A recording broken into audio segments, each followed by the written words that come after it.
नमस्कार, मी डॉक्टर मच्छिंद्र बांगर महाराष्ट्रातील आणि देशातील हवामान परिस्थिती संदर्भात ताजा अंदाज देणार आहे. आज 25 मे रोहिणी नक्षत्राची सुरुवात आहे. 25 मे पासून 2 जूनपर्यंत हे असेल आणि तसं हे कमी पावसाचाच कालावधी राहील असा अंदाज आहे.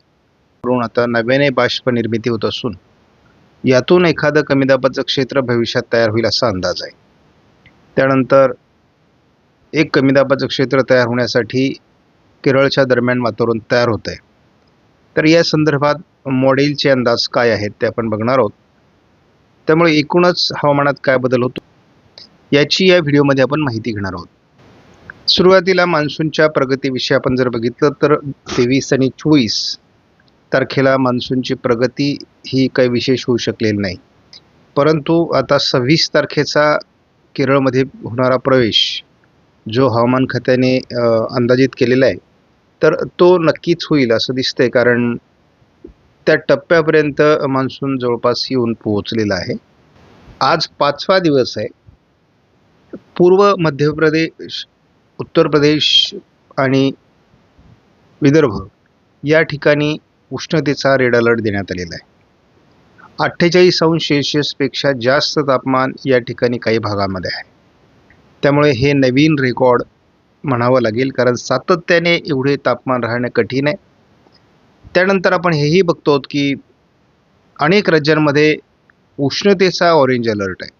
त्यामुळे उष्णतेची लाट अद्याप कायम आहे आणि हा संपूर्णपणे अल निनोचा प्रभाव आणि उष्णते म्हणजे ग्लोबल वॉर्मिंग, त्यामुळे यावर आपण अतिशय सावधान असणं गरजेचं आहे. आज देखील पश्चिम महाराष्ट्र, दक्षिण मराठवाड्यात पावसाचा अंदाज व्यक्त करण्यात आला आहे. हा अंदाज जवळपास उत्तर महाराष्ट्र, मध्य महाराष्ट्र असा देखील आहे. काल देखील आपण बघितलं नाशिक जिल्ह्यामध्ये आणि सोलापूर जिल्ह्यामध्ये थोड्याफार प्रमाणात पाऊस झालेला आहे. काही ठिकाणी जोरदार पाऊस झाल्याचा अनुभवास आला आहे. हा रेड अलर्ट 26 तारखेला देखील दाखवण्यात आलेला आहे विदर्भ आणि पूर्व मध्य प्रदेशमध्ये. इतर बहुतांश राज्यांमध्ये ऑरेंज अलर्ट, येलो अलर्ट कायम आहे. त्यामुळे 26लाही उष्णतेची लाट कायम आहे. मुख्यत्वे करून उष्णतेच्या लाटेचा प्रभाव हा थोडा अंशाने 27ला कमी होईल. मात्र महाराष्ट्रात प्रत्येक दिवशी दक्षिणी पट्ट्यामध्ये, मग कोकण असेल, पश्चिम महाराष्ट्र, मध्य महाराष्ट्र, उत्तर महाराष्ट्र असेल, मराठवाडा असेल, या ठिकाणी पावसाचा अंदाज कायम ठेवलेला आहे. 28 तारखेलाही उष्णतेच्या लाटेचा प्रभाव हलकासा कमी होतोय, परंतु उष्णतेची लाट 28 तारखेला देखील कायम आहे. पश्चिम महाराष्ट्र, दक्षिण कोकणात पावसाचा अंदाज कायम आहे उत्तर महाराष्ट्रापर्यंत. 29 तारखेला उष्णतेच्या लाटेचा मुख्य प्रभाव संपतोय. उत्तर भारतात WT सक्रिय होतोय.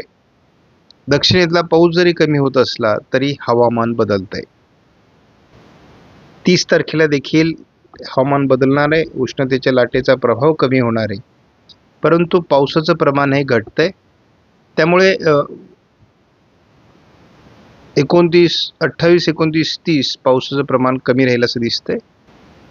गेल्या 48 तासात अतिशय जोरदार पाऊस आपल्याला पूर्व भारतातील काही राज्यांमध्ये, अगदी पश्चिम बंगाल, पूर्व बिहार आणि आसाम, अरुणाचल प्रदेश, मेघालय या सगळ्याच भागामध्ये आपल्याला पाऊस झाल्याचं दिसते. त्यापाठोपाठ जोरदार पाऊस दक्षिण कोकण आणि पश्चिम महाराष्ट्राच्या काही भागासहित केरळपर्यंत झालेला आहे. त्यामुळे मुख्य पावसाचा प्रभाव या ठिकाणी निर्माण झालेला होता. GFS मॉडेलने केरळ ते गोवा या दरम्यान पावसाळी प्रभाव राहण्याची शक्यता व्यक्त केलेली आहे. थोडं दक्षिण कोकणातही पावसाचा अंदाज आहे. विदर्भामध्ये 29ला पावसाचा अंदाज आहे. 30 तारखेला पूर्व विदर्भात आणि कोकणात पावसाचा अंदाज देण्यात आला आहे. तीच परिस्थिती 31लाही आहे. पूर्वेकडून पावसाचा प्रभाव हा महाराष्ट्रामध्ये निर्माण होऊ शकतो 1-2 तारखेला. उष्णतेच्या लाटेचा प्रभाव 25ला कायम आहे, 26ला देखील कायम आहे, 27, 28, 29, 30ला थोडा प्रभाव कमी होतोय, 31लाही कमी होतोय. साधारणपणे आपण बघतो 1, 2 आणि 3 तारखेला उष्णतेची लाट असणार आहे, परंतु प्रभाव बऱ्यापैकी कमी होण्याची शक्यता आहे. सध्या अगदी उत्तर महाराष्ट्र, मराठवाड्याचा पश्चिमी भाग, पश्चिम महाराष्ट्र, घाटमाथा आणि कोकण असं पावसाळी वातावरणाचे संकेत किंवा ढगाळ वातावरणाचे संकेत दिलेले आहेत. त्यामध्ये विशेष पाऊस नाही आहे. स्थानिक वातावरण तयार होऊन काही ठिकाणी पाऊस पडेल. अरबी समुद्र मध्ये एक वादळी प्रणाली विकसित झालेली आहे. त्याबरोबर आपण बघतो अंदमानात एक कमी दाबाचं क्षेत्र विकसित झालेलं आहे. 26 तारखेला अंदमानाकडील वातावरण थोडं बंगालच्या उपसागरात अंतर्गत भागात भारताच्या दिशेने सरकण्याची शक्यता आहे. तर अरबी समुद्रातील क्षेत्र हे थोडं विरुद्ध दिशेने सरकतंय.